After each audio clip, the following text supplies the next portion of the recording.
Hello, everyone, and welcome to this week's episode of the Disney Dining Show. I'm your host, Pete Werner, joined at the table this week by my good friends, Mr. Sean Falk. Hi. Mr. Charles Boda. Hello. And Mr. Steve Porter. Hello. And our producer, Craig Williams, off camera, back in the production nook. In this week's episode, since it is the beginning of the year, relatively, first month of the year, I think is when this will go up. We've been talking about things that, kind of looking forward to this year in terms of this particular show.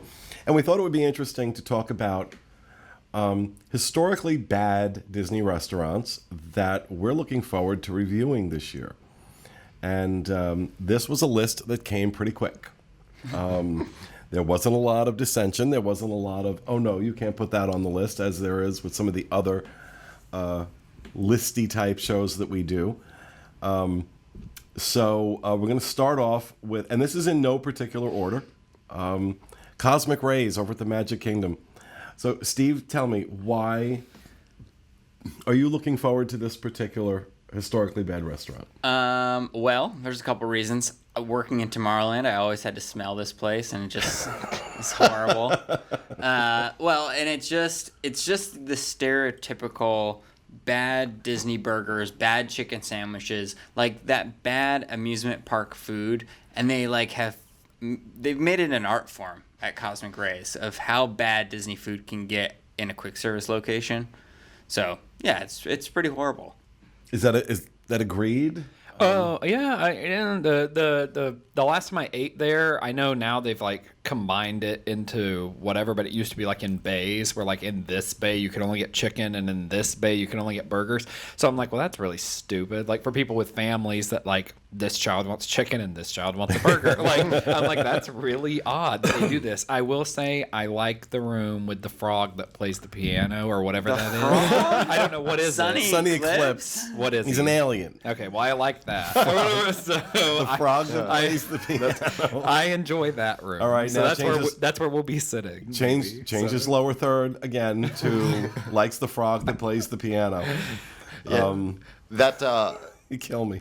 That one, the most crowded I've ever seen it are on rain days, and I've never seen people less impressed with the theming. A lot of times, everybody was just last time I was there was not watching Sunny Eclipse, just miserably eating next to him. Yeah. Also, comparatively to Galactic Grill out in Disneyland, I would say that's kind of its counterpart to Disneyland in California. And Galactic Grill is delicious. Fantastic. They do a great job. And their I wasn't sure where you were great. going with that. I was getting ready to what are you talking about? No, its counterpart. It's so good. And it's I think you say this all the time. It's why can't you guys just share the recipes and share how you prepare this food? Because they're basically doing the same thing, but they're actually doing it well. What's the disconnect? I don't get it. I don't get it either. And this is why I say a lot of times, dealing with Disney World, dealing with Disneyland, it literally is like dealing with two entirely separate, unrelated companies. Both parks have the same contract with the same food supplier company, right? I don't know that. Or do they not? I don't know that. Okay. They might not. I'm not sure. Because I do know California is so agriculturally independent compared to Florida. There's not as much we're not really known for our farming here as much as California. Well, actually, cattle-wise, we should be getting better burgers. Yeah, We're a pretty large cattle state. Right. We've got Are we really? Yes, we are. We've got surprisingly so, actually. But we've got a decent amount going on. We've got horses. Well, irrespective of source. Horse meat. Irrespective of source, the point's well taken that, and we notice this a lot, quick service locations in Disneyland light years better than they are here at Walt Disney World. So in general, not just comparing Cosmic Rays to Galactic Grill, but just in general, it's much, much better out there. So I don't know why they can't take best practices from what they're doing in California, bring it out here. But also on the list, while we're in that kind of vein, over at Epcot, the Electric Umbrella, probably one of the most consistently reviled dining locations, not only at Walt Disney World, but I'll go as far as to say in Florida. Again, Now, but here's something I want to make clear, and I'll make it clear before we ever do a review on these. We're going in with an open mind. We're having some fun right now, kicking these guys while they're down. But when we go in to do it, we'll actually go in with an absolutely open mind, and we will look. I really always go in trying to have the best experience possible, and I'm rooting for these restaurants to succeed. I'm not going in hoping that, sometimes the bad reviews are more fun. I will tell you now, the bad reviews end up getting more traffic, more views. So it can get a little Pavlovian that you kind of get that validation on the bad stuff. So you kind of want to move in that direction. It's something I stay aware of and really try not to let it influence my opinion as much as possible. But the Electric Umbrella, again, consistently bad. Well, and there's multiple things about this restaurant, I guess, that are just so confusing. The theming hasn't changed since this park. I'm pretty sure it's the same carpet. It's gotta be. And the food is again a lot like Cosmic Rays. It's that just the burgers and chicken sandwiches and classic bad amusement park food. And I don't know. There's just I don't know if it has that same stench that that weird Epcot stench that you can find in Interventions. The sewage? Yeah, that weird sewage stench in Interventions. I think it also kind of lingers into the Electric Umbrella.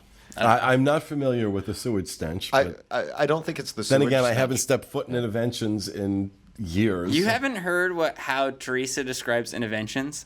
She said, I'm pretty sure they laid dirty diapers down and then put the carpet on top. Okay, well, that's if you weren't already turned off by Electric Umbrella, that visual should take care of it. So that's the quick service locations on our list. Now we'll talk about some of the table service, starting with San Angel Inn at the Mexico Pavilion at World Showcase. I don't know why. This place, I don't think it's as reviled as the previous two, but it's definitely not. It never makes the top list of anything that we do. And the last time I ate there, it wasn't terrible. But that's the best I could say about it. It wasn't terrible. I'm trying to remember. I know I had a decent experience there once. I don't know if it was the last time or the time before, but overwhelmingly the experience has been negative. Okay. But when I say about going in with a positive outlook, there was a time where on this list there was no way Nine Dragons wasn't going to be on it. And now after 2 or 3 experiences that were consistently quite good, to be honest with you, I couldn't put Nine Dragons. And that, for a long time, was the worst restaurant. No. Table service on property. Absolutely. Absolutely. But I think they did something. They've clearly done something with the menu. I think the prices are a lot more reasonable. I think the quality of the food's gotten better. The creativity and the preparation has improved. The appetizers in particular. That's where you go. Yeah, you go to China for the apps. Yeah. So San Angel Inn. San Angel Inn. Okay. It's like, get away from China. He loves China. I know. I love. And I do too now. Yeah. I would absolutely eat there again. But San Angel Inn, I've always said one step above frozen dinner. I think one of the worst parts about San Angel Inn is because it's like the theming and the where it's at is you want it to be good, and you keep going back because you want it to be good. It would be really cool to sit there and eat there and have a good meal, and it's a nice area, and then you're disappointed each time. And here's the thing, though, if any restaurant could almost get away with letting location and atmosphere be an excuse for crappy food, it would be the California Grill, and they don't. So there's really no excuse for it, because there's plenty of places on property that have amazing theming, amazing atmosphere, and incredible food There's no reason San Angelo, and I agree with you. I think it's incredible, the whole, the atmosphere there, the theming there.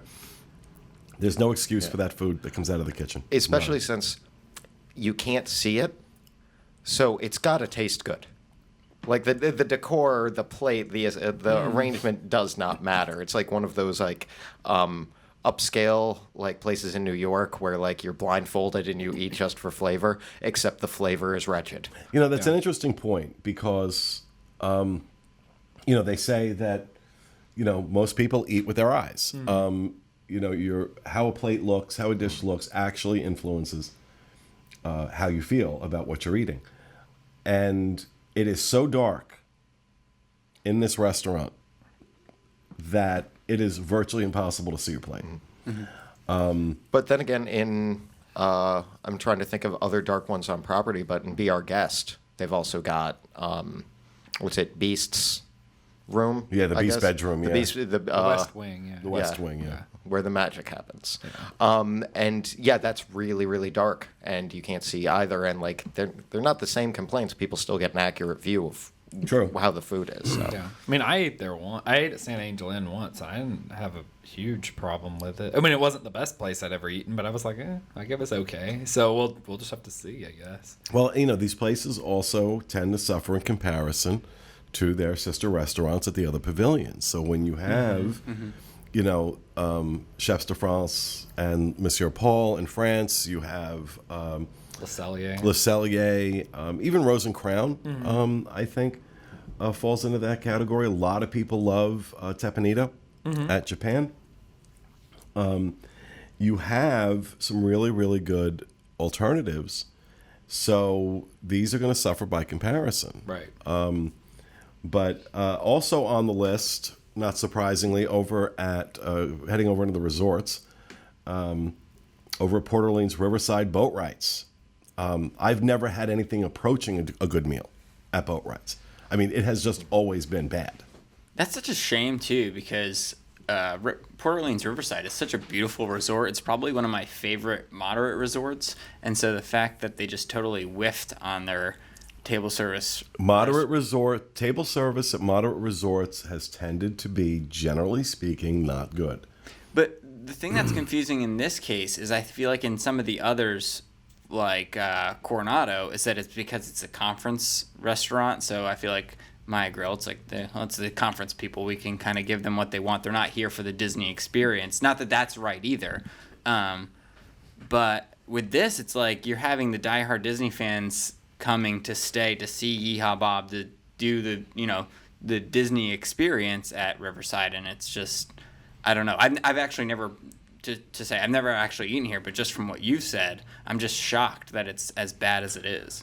Well, we're going to find out. Yeah. We're going to find out if it still is. It's been a while since I've been there, so it's really hard for me to make an accurate assessment at this point, just historically.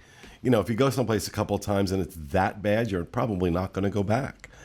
Of course, no list like this would be complete without the ultimate in bad Disney restaurants, Hollywood and Vine, or as the fan community calls it, Hollywood and Slime. So bad, it has a nickname for it. And this is a massive buffet, and they really try, my opinion, they go for, look at all this amazing, all this amazing variety, but I think as a result of that, the best anything gets is mediocre, and most of it isn't even that. But we hear it time and time and time again. My kids want to see the characters. I don't care about the food. Disney knows this. They charge an obscene amount of money, $50 plus a person for a buffet. And they are ripping off parents. You should not have to choose between having that character experience for your children and having a really good meal for you, especially when you're paying that kind of money. So that has always been my complaint with Hollywood and Vine. But I'm willing to wipe the slate clean with all 5 of these and see. Maybe they've gotten better. Maybe things have changed, because things do change. Like I said, Nine Dragons at one point was definitely not on the top on my top list or a lot of top lists. and I don't know that I would put it on a top list right now, but it's certainly not at the bottom of anything. My last 3 experiences there have been between good and excellent. And so, yeah, even for my mom's birthday, we had gone there because I wasn't able to get, she likes Rosencrown. I wasn't able to get Rosencrown. We went there. We had a great time. And she's like, oh, I would do this again next year. And my mother has a thing with Chinese restaurants. They have to be immaculate. I think because growing up in New Jersey, there was a lot of problems with Chinese restaurants in North Jersey, being dirty, being shut down by the Board of Health. So she was always paranoid about. So, I mean, if she walks into a restaurant and the windows are dirty, no, she's not eating. She's not going to eat. And she loved it. She thought it was fantastic. So there's our list of historically bad restaurants we are looking forward to reviewing this coming year: Electric Umbrella, Boat Rights, Hollywood and Vine, San Angelo Inn, and Cosmic Rays. And that will do it for this episode of the Disney Dining Show. We hope you enjoyed it. We'll be back with you again next week. Have a great week, everybody.